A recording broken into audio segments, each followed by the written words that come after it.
Warning: the following content contains references to suicide and may be disturbing to some viewers.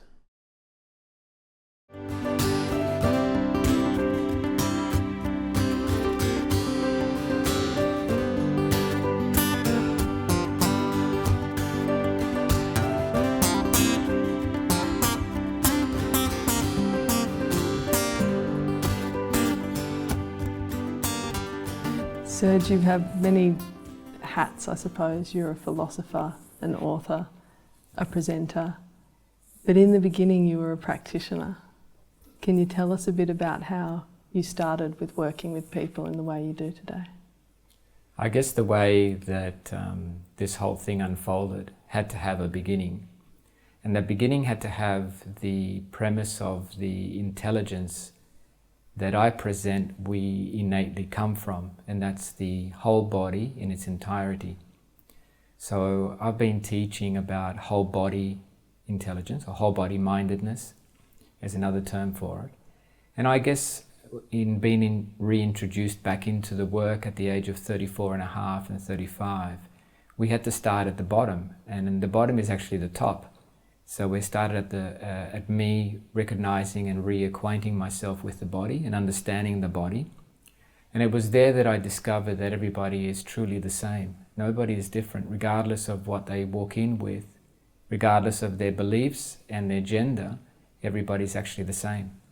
That's very interesting that you talk about a whole body intelligence and that you reacquainted yourself with the body, because you were very athletic growing up. You were a tennis coach for many years. What is the intelligence of the body you speak about? Because obviously you knew a bit about the body. I knew about the body from the point of view of maximizing its function. From an athletic point of view, we are trying to maximize a biomechanical movement to perform at its best. But the type of body connection and intelligence that I talk about is a cohesive work, almost like a company that knows all its divisions that are working together, and all its branches are working towards the one product, and that product is to produce a form of harmony and love and intelligence that is coming all from all the components working together. So it's a completely different approach to the body, and seeing that it was foreign to then play tennis because it was so one-sided. One arm plays tennis, and even if you have a two-handed backhand, it's still one part of the body, whereas I discovered that is foreign to the body because it's made to walk a certain way and to hold itself in a certain way so that it actually can deliver an intelligence that is knowing not only of itself but of everybody that is equally sharing this realm or life with. What does working in parts look like then? Because I know that there's been moments that I have kind of been intense on the computer doing something, and then I've turned around and realised that the awareness of my physicality isn't there. Like I might have a sore lower back, but I just realise because I'm so intense in what I'm doing mentally. What is the ramifications of working in parts like that on the body? The way we develop that type of being with our body is because our focus is on what we are doing and not on who we are and what we are in our beingness. So if you hold yourself first, it's impossible to be uncomfortable when you're producing something, because whatever it is that you're producing will always be second to how you are. And so you will look after yourself and check in. Your body will actually alert you that you're uncomfortable or that you're suppressing an aspect of it or an area in your body that will later be painful if you don't take notice of it. And so you will still produce what you have to produce, but the body will give you the signals that what you're currently doing is not with it. And that's the type of intelligence that the body produces. But what we need to understand is that the end result of that type of body, in other words, that type of relationship with the body, actually changes the quality of the production that we are producing. And that needs to be discovered.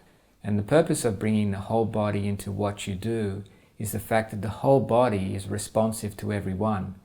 And so if you're bringing your whole body to everything that you do, the body has already responded to the fact that it is part of everyone. And therefore what you do can never be truly selfish or not contributing to the whole by way of knowing that it can't harm the status quo.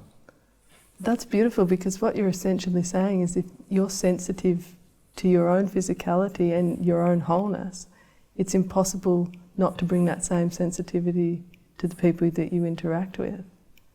But if we disconnect from the body and from ourselves, then there's any number of things can happen. When we are in that wholeness, is that a state of a depth of love in the body that comes with that wholeness?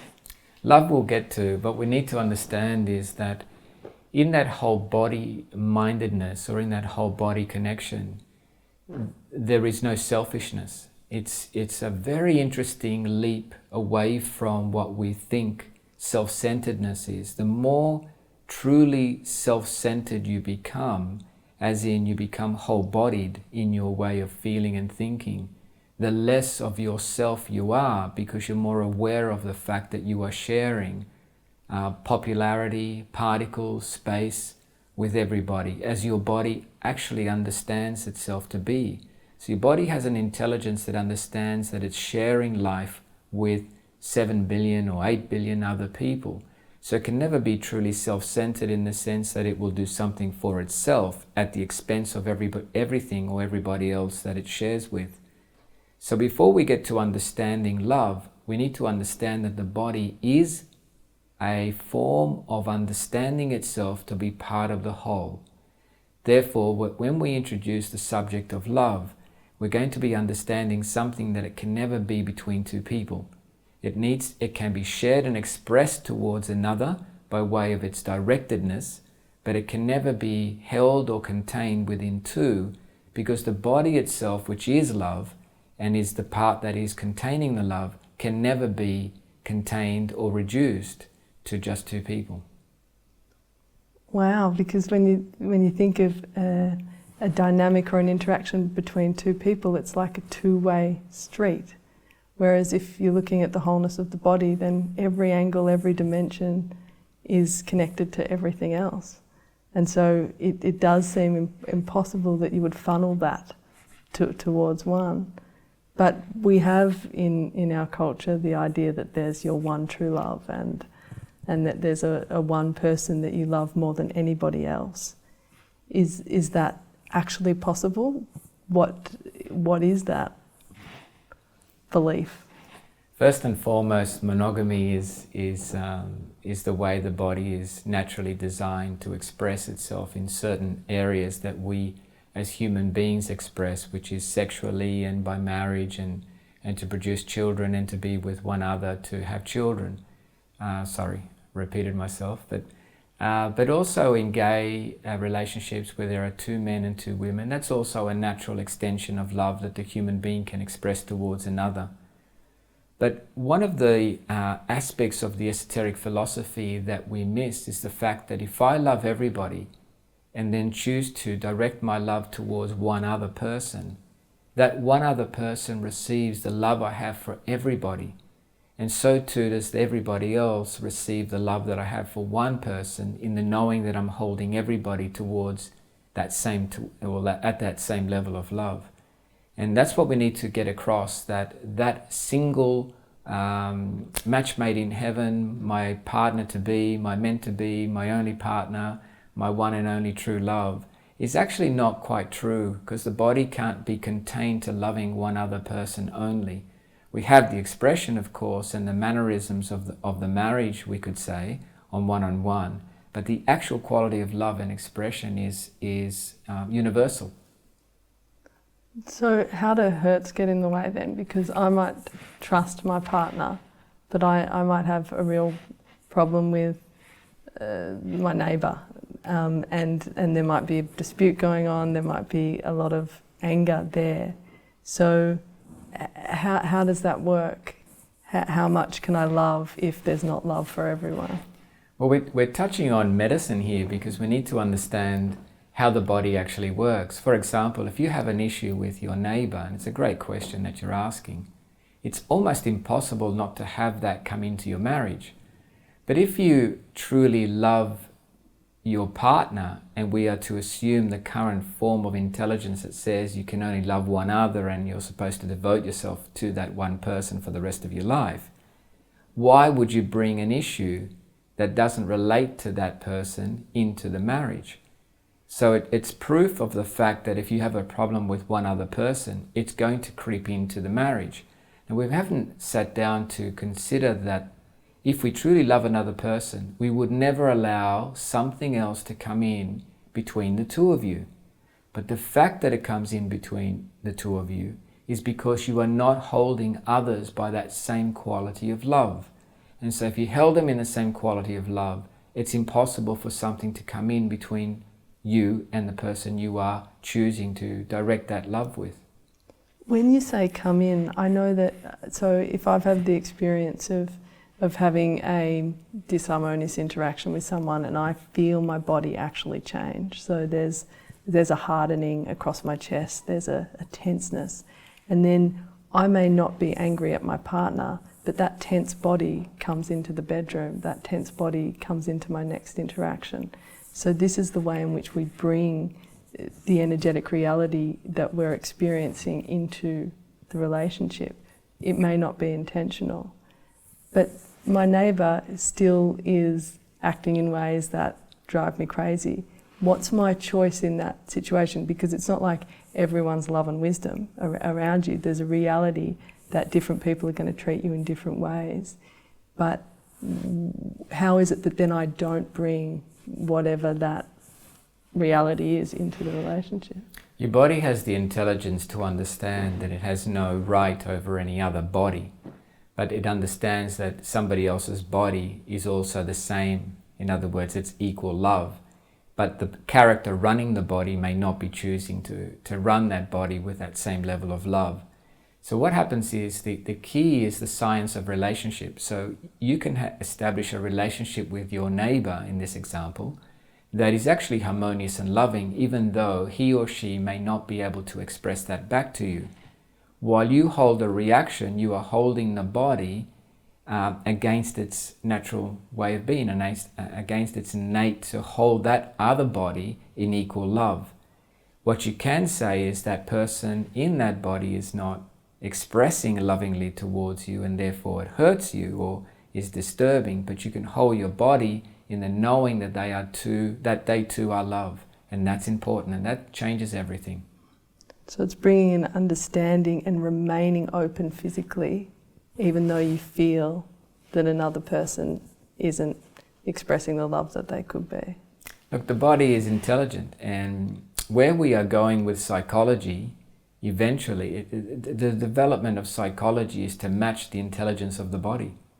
And psychology basically shuts down the body as if it's the one and big all and the big daddy, but psychology is actually catching up to the intelligence of the body, or what I call whole body mindedness. For example, if there is a psychological problem, the problem has already begun in the body.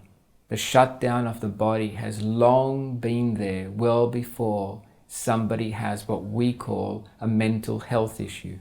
So a mental health issue is the consequences of the body already in shutdown, already in withdrawal, already in misdirected flow of energy, already in keeping shut down and is hardened and keeping people away.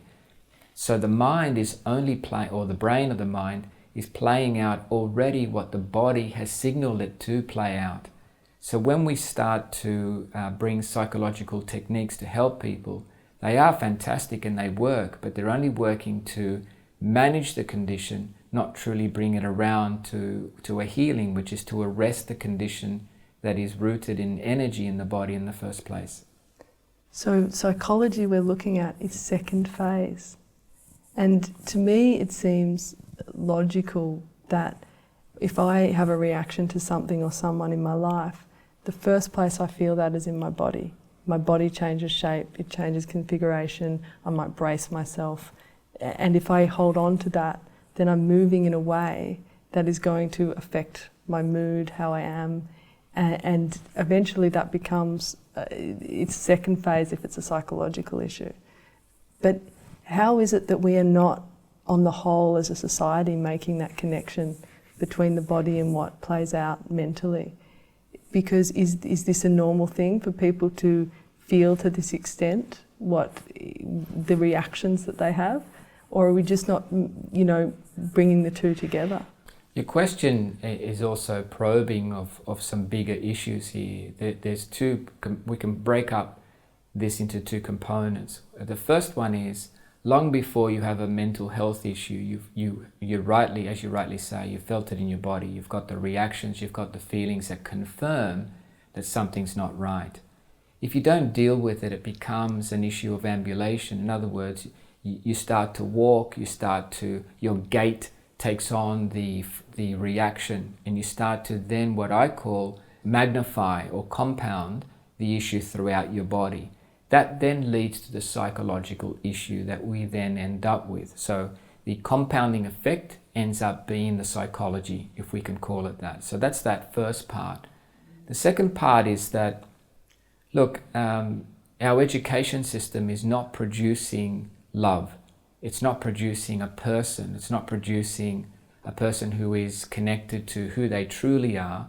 It's producing those that are able to recall and remember, study, regurgitate what the education is, which is fine on one level, but you're ending up with someone who is not connected to their body.